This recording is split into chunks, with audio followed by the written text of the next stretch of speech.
Hello everyone, Vortex here, and today I'm going to talk about a much requested topic, the Stone Tower Temple and the Kingdom of Ikana. There's not a whole lot known about either of these topics, but with the information that I found, I've been able to come up with a theory that ties the ancient tribe, Majora's Mask, the Stone Tower Temple, and the Kingdom of Ikana together. It all started with the ancient tribe that's briefly mentioned in the game. According to the Happy Mask salesman, the ancient tribe was a mysterious tribe that used Majora's Mask in its hexing rituals.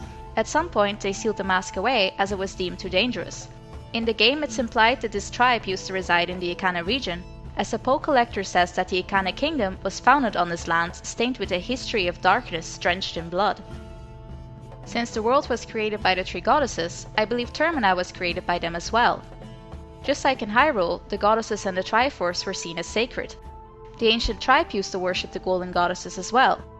It wasn't until they obtained the power of Majora's Mask that they started to turn their backs on the goddesses. They felt like they had become greater than them. This delusion of grandeur led them to build enormous structures aiming at the heavens themselves to prove once and for all that their source of power, Majora's Mask, triumphed the power of the gods. The stone tower was visible from all the corners of the world. It was regarded as the ultimate display of power. Other than building the tower, the ancient tribe also mocked the goddesses by placing the Triforce, the goddess's sacred relic, in various provocative poses on statues all over Ikana and Termina Field. Alongside that, they built a statue resembling a hand with a burning raised finger as a sign of rejection right in front of their temple. This temple was dedicated to the powers of Majora's Mask.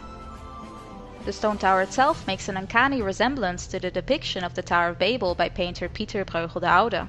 The Tower of Babel is a biblical story where the descendants of Noah built a tower to reach the heavens. Unlike the Tower of Babel though, where God intervened, the goddesses abandoned Termina instead. They knew full well that the wicked powers of the mask would eventually destroy the world and its inhabitants, but they deemed that necessary as the world had become unworthy due to the corruption. As the owl in Woodville said, Termina was destined to end. The ancient tribe, unaware of the corrupting power of the mask, continued to use it in their rituals. Soon enough though, the ancient tribe could no longer control the evil within the mask and they were consumed by its wicked power. The tribe's members started to kill each other, obsessed by the mask and the desire to claim the mask as their own. The remaining uncorrupted tribe's members had no other choice than to seal the mask where no one could find it. Thus, they sealed the mask in the Stone Tower Temple and they closed the doors forever, or so they thought. The few remaining tribes members descended the stone tower and sealed it off in a way so only they would know how to ascend it. The tribe decided to settle next to the tower to watch over it and prevent anyone from ever climbing the tower again. This small settlement would eventually grow to become the Kingdom of Ikana. The knowledge of how to ascend the tower was only known to the royal family of Ikana, as Egos to Ikana states that the song he is teaching Link is necessary to climb the tower. Another piece of evidence supporting the ties between the royal family and the stone tower is the symbol that appears on Egos to Ikana's brooch. It's a recurring symbol throughout Ikana Castle as well as the Stone Tower Temple. Unfortunately, the peace in the Kingdom of Ikana did not last, as the Garo invaded the lands in search of Majora's Mask. According to Pamela's father, the Garo were spies from an enemy nation sent to investigate Ikana. They had heard the tales of a mask with a power so great that even the gods were trembling in fear. The king of Ikana, Egos to Ikana, sent his armies under command of Skalkita to battle the Garo. It is at this point that the doors to the Stone Tower Temple were opened. Many people speculate that the Skalkit opened the doors to the Stone Tower Temple, but I think it was the Garo Master. Ikana seems to be in this state for a very long time, and the Skalkit only obtained the mask about a month prior to the events of the game. I base this on the fact that Kafei had not been seen for a month, as he had been turned into a child by the Skalkit. The Garo Master is found within the temple, while his spies are all in Ikana Canyon, so how did he get in? As the war raged on, the Garo infiltrated the ancient castle of Ikana and learned its secrets. The Garo Master then scaled the Stone Tower Temple and opened its doors. He didn't get very far, however, as he was killed soon after and his mask was taken from him. This mask would later resurface at the Gorman Brothers Ranch. Now with the doors to the Stone Tower Temple open, the darkness was able to flow out of the temple down into the lands of Ikana. The armies of Ikana and the Garo were evenly matched and no winner ever emerged. The Ikana soldiers became lingering spirits, as they were filled with regret that they were unable to stop the Garo from entering the stone tower. The darkness of the temple cursed them to take a physical form and remain in the mortal realm.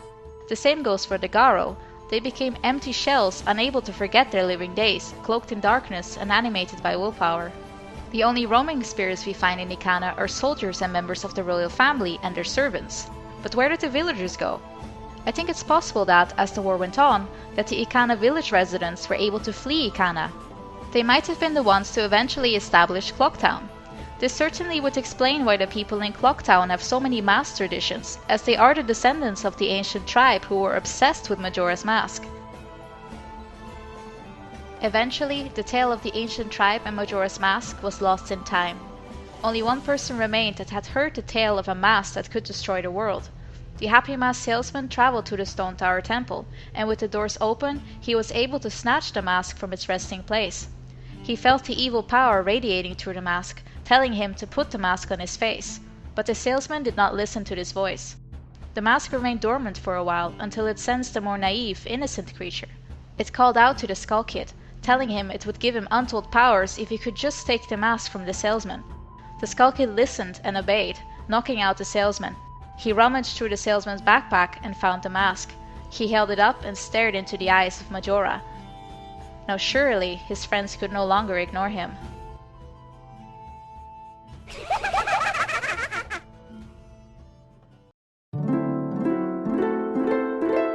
Hey, thanks for watching, and if you enjoyed this video, check out some of my other theories.